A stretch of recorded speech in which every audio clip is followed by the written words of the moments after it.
Hello, today we are going to see design of FIR filter using frequency sampling technique, and this is vanilla. So design of FIR filter by frequency sampling technique.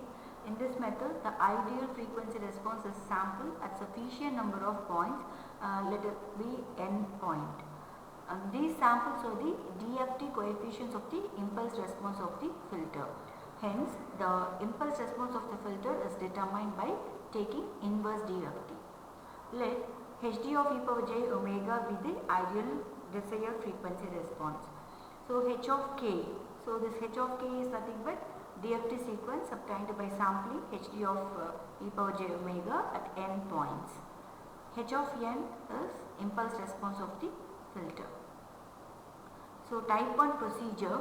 So step 1 is to choose the ideal frequency response Hd of e power j omega. Step 2 is you are going to sample that Hd of e power j omega at n points, where omega is nothing but omega k, which is taken as 2 pi k by n, where k equal to 0 to n minus 1 to generate the sequence h of k. So h of k is this one. So step 3 is to compute the n samples of impulse response h of n using the equation. So for n is equal to r, so h of n equal to 1 divided by n, h of 0 plus 2 into summation k equal to 1 to n minus 1 by 2, real part of h of k into e power j 2 pi k n by n, capital N. And for n is even, only the summation range is getting different, right? So here it is k equal to 1 to n minus 1 by 2, here n by 2 minus 1. Step 4 is to take z transform of h of n to get your h of z, and the formula is h of z equal to summation n equal to 0 to n minus 1 h of n z power minus n. So step 5 is to draw the structure of the filter. Step 6 is to obtain the magnitude response. Here the h of n is symmetric and n is odd. So the formula is h of n minus 1 by 2 plus summation n equal to 1 to n minus 1 by 2 to h of n minus 1 by 2 minus n cos omega n. So let us do a problem. So design a linear phase FIR low pass filter with a cutoff frequency of 0.5 pi radian per sample by taking 11 samples of ideal frequency response. So here before start doing your problem, just get the parameter from the statement given. So type of filter they ask you to design is low pass filter, and the n value is 11, and then the cutoff frequency is 0.5 pi radian per sample. So we are finding the alpha, so which is nothing but n minus 1 by 2 is equal to 5. So step 1 is to choose the desired frequency response Hd of e power j omega. So here the low pass filter that they have given, so always the duration is going to be 2 pi, but we are going to take minus pi to plus pi always. So this minus pi to plus pi will have. So here in this one cutoff frequency is 0.5 pi. So for your low pass filter, it's going to be minus 0.5 pi to plus 0.5, the value is going to be 1. For all other value, the value is going to be 0, that is minus pi to minus 0.5 pi, and then 0.5 pi to pi, the value is 0. So this is the low pass filter.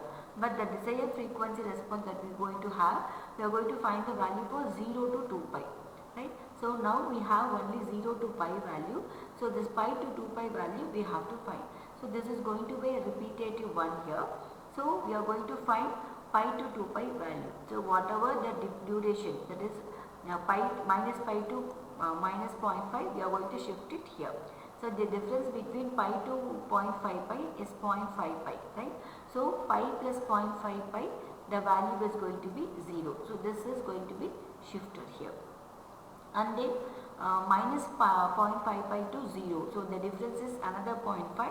So the value is going to be 1. So 1.5 pi to your 0.5 pi is going to be 2 pi. So that time the value is going to be 1.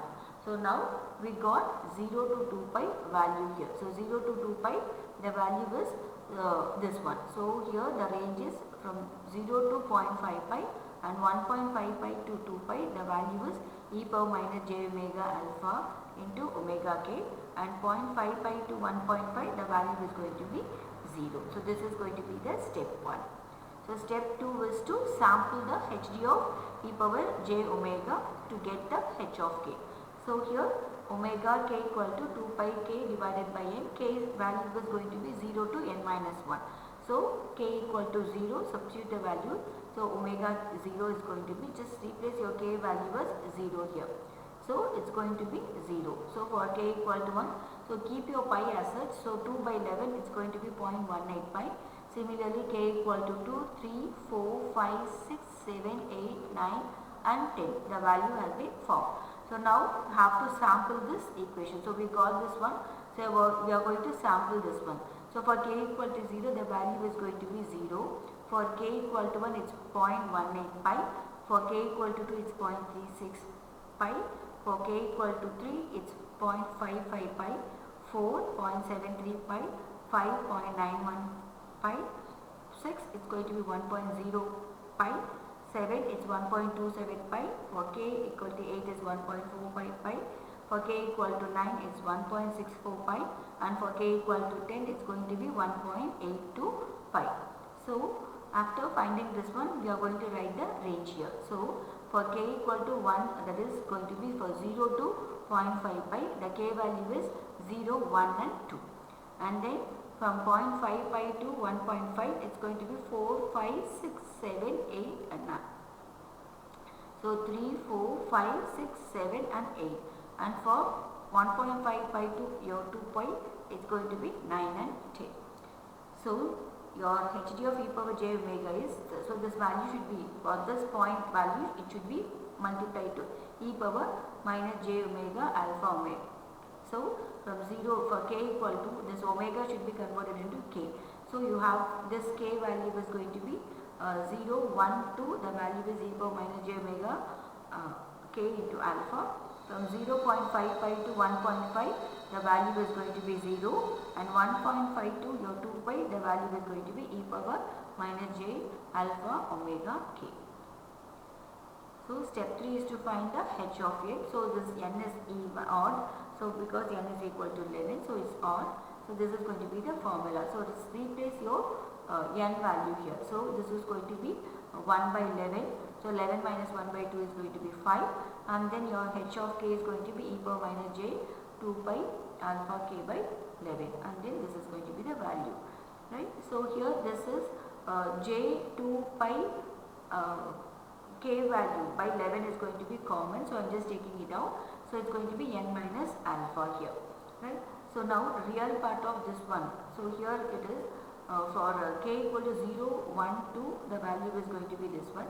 3, 4, 5, the value is 0. So what I can do is, instead of this k equal to 1 to 5, I can make it out as 1 to 2, because 3, 4, 5, the value is going to be 0 here. So 2 into summation k equal to 1 to 2, this real part. So e power x. So e power ix is nothing but cos x plus I sin x. So cos x is your real part. So this is going to be cos j 2 pi k by 11 into n minus alpha. So your alpha value is going to be 5. So 2 into, just expand this k summation by substituting k equal to 1 and 2. So cos j 2 pi 1 by 11 n minus 5 plus cos j 2 pi 2 by 11 into n minus 5. So the ultimate value is h of n is equal to 1 by 11, 1 plus 2 into this one, right. So now substituting your n value as 0 to n minus 1. So find your h of n value. So h of 0, 1, 2, 3, 4 and then 5. Again it's going to be 6. Value is same as that of your h of 4, 7, 8, 9 and 10. So now the h of n value has been formed. So step 4 is to find the z transformation. So n equal to 0 to n, h of n z power minus n. So just expand the summation by substituting your n value as 0 to 10 and substitute your h of 0. So here what happens, we have the repetitive value. So we can have this as this one so that we can draw the structure easily. So this is the linear phase FIR filter structure, right. So this is going to be 1 plus z power minus 10, then z power minus 1, z power minus 9, z power minus 2, z power minus 8, z power minus 3, z power minus 7, z power minus 4, z power minus 6 and this is going to be z power minus 5. So and then you are going to get the answer here. The last step is to obtain the magnitude response. Here h of n is symmetrical because the value is repeating. So h of 0 to h of 5, 6 to 10 is the reverse of your h of 4 to h of 0 here. So it's symmetrical, n is odd. So the formula is this: replace your n as 11. 11 minus 1 by 2 is going to be 5, and then is going to be 5 h of 5 minus n. So substitute your n value as 1 to 5 and then expand this one. So you know your h of 5, 4, 3, 2, 1 and 0, and then you got this equation. So now we can get your tabular column. You can have your omega value as 0 to 16 pi by 16, and then you substitute the value of it. You can get your modulus of h of omega. If you draw the graph, you have your low pass filter here. So this is how we will solve the problem or design your FIR filter using your frequency sampling technique. So here I will give the problems for practice. It's same as that of your design of your linear phase FIR filter, low pass filter. Here the cutoff frequency is 0.65 and the sample is 11. And the second problem is determine the coefficient. So here they have given the h of 2 pi k by 11 value as such. So you can take your value directly from this one. So thank you. Subscribe my channel for automatic updates. Have a nice day.